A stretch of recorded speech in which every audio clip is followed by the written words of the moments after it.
You are losing your life right now, this very moment, and you don't even realize it. These are the women who can ruin a man's life, and you've probably already crossed paths with at least 3 of them. What I'm about to reveal here isn't about hate. It's not about a battle of the sexes. It's about psychological survival. It's about protecting everything you've built and everything you still plan to build. It's about not letting years of work, dreams, and assets be destroyed by behavioral patterns you never learned to identify. Until today, you were taught that love conquers all, that with patience and dedication, any relationship can work out, that if you're a good enough man, she'll change. A lie. A dangerous lie. Some women operate with patterns so deeply ingrained, so structurally destructive, that your attempt to save them is not only futile, but accelerates your own destruction. You don't become a hero. You become fuel. The real mechanics are these. Certain women function like emotional minefields. Every misstep, every ignored red flag, every boundary you fail to set detonates an explosion that destroys a piece of your life. Financial, emotional, social, professional.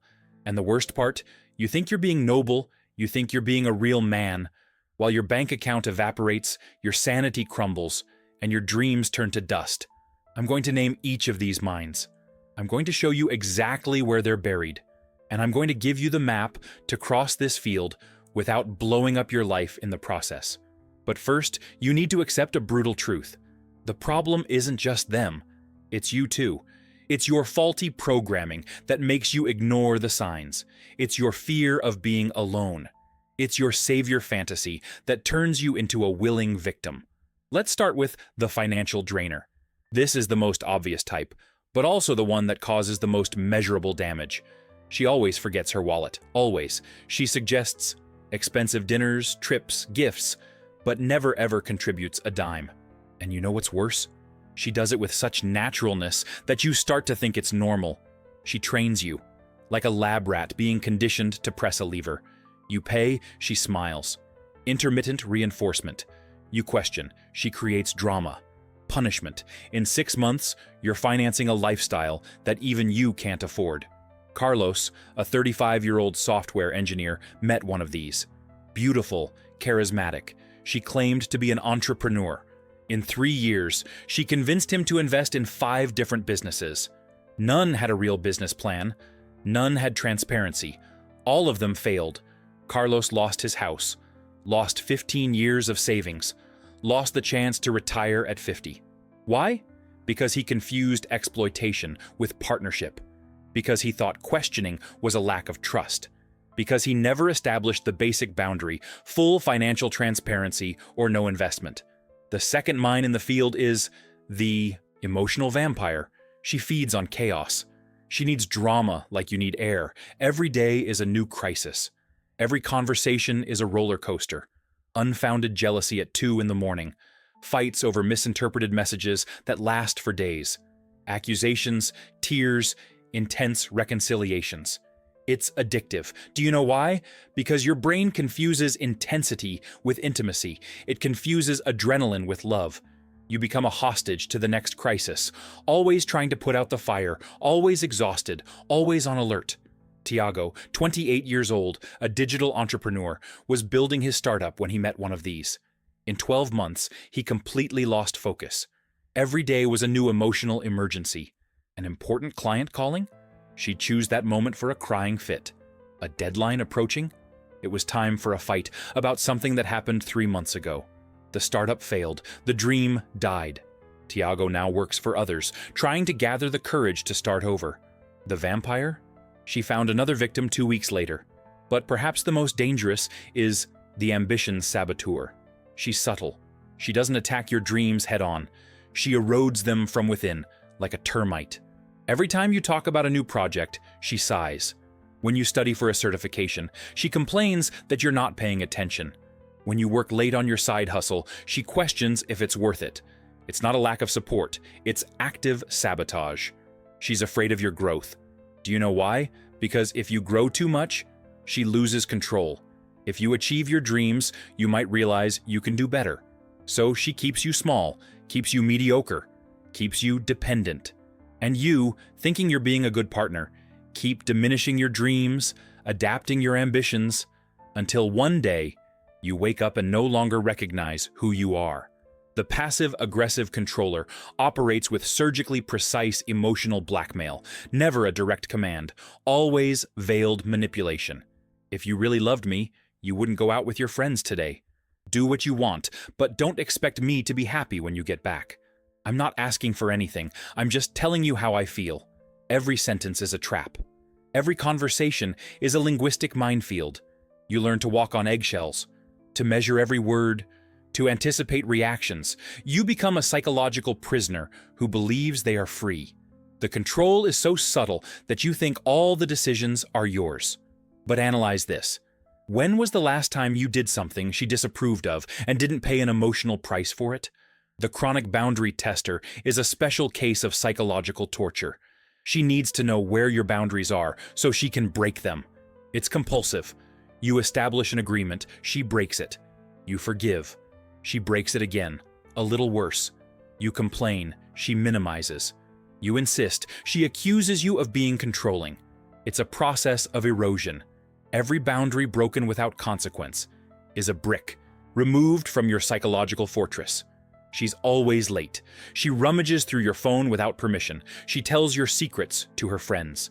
She spends beyond what was agreed upon, and always has a justification. An excuse, a way to make you feel bad for having boundaries, until you have none left, until you become an open door for any violation. Now let's talk about the chaotic inconstant. Today, she loves you with the strength of 1,000 suns. Tomorrow, you're a stranger in your own home. Impulsive decisions that affect your entire life, made in a matter of minutes. Changes of plans that destroy your routine. Promises broken with the same ease with which they were made. You never know which version of her you'll wake up to. It's psychological terrorism. Your nervous system never rests. It's always on high alert, trying to predict the unpredictable, trying to stabilize the chaos. You become a full-time emotional firefighter. And the price? Your own stability, your peace of mind, your ability to plan anything beyond the next outburst. And finally, the perpetual victim. This is the masterpiece of manipulation. Nothing is ever her fault. The universe conspires against her. All her exes were abusive. All her bosses were unfair. All her friends betrayed her. And now? Now you're next in line for the blame. But here's the trick. While she's always the victim in her stories, observe the patterns. Observe how she never learns, never changes, never takes responsibility. Every problem in the relationship is your fault. I only yelled because you provoked me. I only lied because you wouldn't understand. I only did that because you made me. It's a systematic transfer of responsibility. And you, trying to be understanding, trying to be empathetic, accept the blame. You carry the burden until you break. Marcos, 42 years old, a project manager, spent 10 years married to a perpetual victim. 10 years of being publicly belittled. 10 years of being isolated from friends and family she considered threats. 10 years of hearing that all her problems were his fault. The result? Deep depression. Complete social isolation, a damaged professional reputation because she caused scandals at his workplace, destroyed self-esteem. When he finally left, he had to rebuild not only his life, but his entire identity. Because after 10 years of believing you're the problem, it's hard to remember who you were before. Are you recognizing any patterns? Are you feeling that chill down your spine? That's your instinct trying to save you, but you'll probably ignore it. Do you know why? Because you make the same mistakes every man makes. Mistake number 1, betting she'll change. Listen carefully. People don't change due to external pressure. Real change comes from within. If she doesn't recognize the problem, if she doesn't seek help on her own, if she doesn't demonstrate consistent and measurable effort, she won't change. Period. You can love with the force of a hurricane. You can be the most dedicated man on the planet. It doesn't matter. You're not her therapist. You're not a savior. You're just another victim in line. Mistake number 2, trying to save her. Hero complex.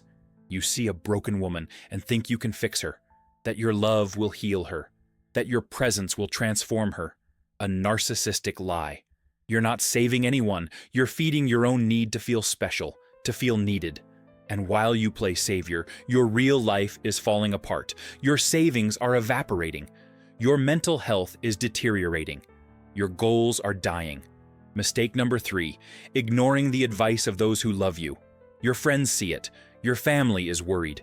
But you think they don't understand, that they don't know her like you do, that your love is different. It's not. You're just blind. And when you ignore those who truly care about you, you isolate yourself. You're left alone with her. And that's when the control is complete. Because without an external perspective, without a reality check, you completely lose sight of what's normal, what's acceptable, what's healthy. Mistake number 4, rationalizing the unacceptable. Did she yell at you in front of your parents? She was stressed. Did she spend the emergency money on clothes? She was depressed. Did she flirt with someone else in front of you? That's just her friendly way. Every time you rationalize, you move the line of what's acceptable a little further down. Until you're accepting things you swore you'd never tolerate. Until you no longer recognize your own values. Mistake number 5, fear of being alone. This is the silent killer. You put up with the unacceptable because you think it's better than loneliness.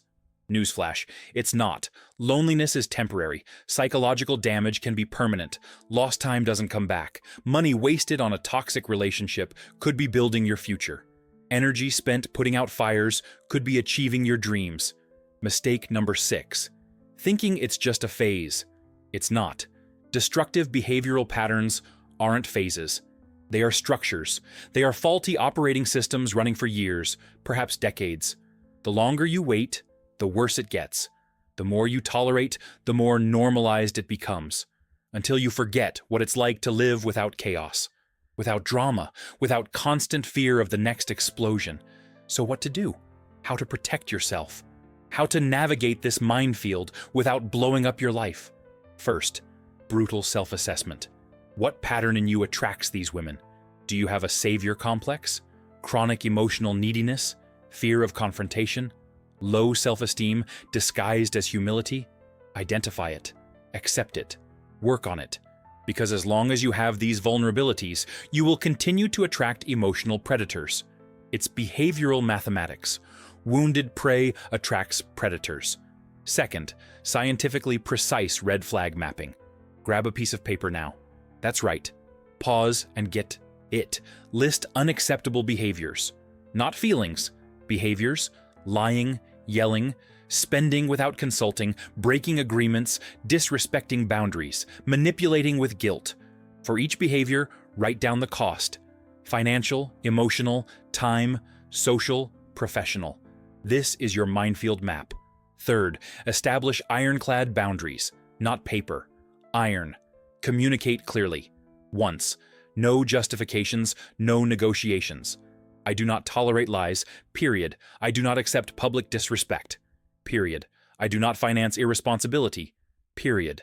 And here comes the crucial part. Consequences. A boundary without a consequence is a suggestion. If she breaks it, you enforce the consequence. Immediately. No drama, no discussion, no second chances for the same mistake. Fourth, obsessive consistency testing. Words are wind, actions are truth. She says she's changed? Observe for 3 months. No exceptions, no rush. Real change is consistent. It's measurable. It's sustainable. If there's a relapse in 3 months, you have your answer. You don't need 3 years. You don't need to destroy your life to be sure. Fifth, radical prioritization of your protection. Your goals first, your mental health first, your financial stability first, your peace of mind first. This isn't selfishness, it's survival. You can't build anything solid on unstable ground. You can't help anyone if you're broken. You can't love healthily if you're psychologically destroyed. Sixth, a prepared evacuation plan. Always. Separate bank account. Important documents accessible. Support network activated. Alternative housing identified. Because when you need to leave, and you might need to, you won't have time to plan. You'll have to execute. And the difference between leaving whole and leaving destroyed is preparation. But I know what you're thinking. This is too radical. This is paranoia. This is being too cold. No, this is being smart. This is learning from the suffering of millions of men who came before you. This is not repeating the same mistakes that destroy lives, families, entire futures every single day. I'm not telling you to hate women. I'm telling you to love intelligently. I'm not telling you to be cruel. I'm telling you to be discerning. I'm not saying all women are like this. I'm saying that the ones who are can ruin your life, and you need to know how to identify them. You need to know how to protect yourself. You need to know when to leave. Because here's the final truth. You only have one life. Limited time, finite energy. Every day you spend in a destructive relationship is a day stolen from your future. It's a day you could be building, growing, achieving, truly living. Every dollar you spend financing someone else's irresponsibility is a dollar that isn't building your wealth. Every night you spend putting out emotional fires is a night you're not resting to achieve your goals. The minefield exists. The mines are armed. Some women, for reasons that don't matter right now, operate with these destructive patterns. Perhaps trauma, perhaps a disorder, perhaps learned behavior. The origin doesn't matter. The effect on your life matters. And the effect can be devastating. But now you know. Now you have the map. Now you have the tools. The question is, what will you do with this knowledge? Will you continue to ignore the signs? Will you continue to rationalize the unacceptable? Will you continue to bet on changes that never come? Will you continue to be a savior who always needs saving in the end? Or will you wake up? Will you set boundaries? Will you prioritize your life? Will you choose relationships that add instead of subtract? The choice is yours. It always has been. But now it's conscious. Now it's informed. Now there's no excuse. You can continue to be another willing victim in the minefield. Another statistic of destructive divorce. Another man broken emotionally and financially. Another dreamer who let his dreams die for fear of being alone. Or you can be different. You can be smarter. You can be stronger. You can choose better. The clock is ticking. Every day that passes is one less day to build the life you want. Every destructive relationship you maintain is a decade stolen from your future. Because recovering from deep psychological damage takes years. Rebuilding destroyed wealth takes decades. Recovering lost time is impossible. So decide now, not tomorrow, not next week, not when she changes. Now. Because tomorrow will be just like today if you don't do anything differently. And 10 years from now, you'll be exactly where you are now. Just older, more tired, more broken, with less time to rebuild. The life you want is on the other side of the minefield. But you'll only get there if you know where to step, if you know when to run, if you know when the ground is too safe to be true. Every pattern I've identified is a mine marked on your map. Use this knowledge.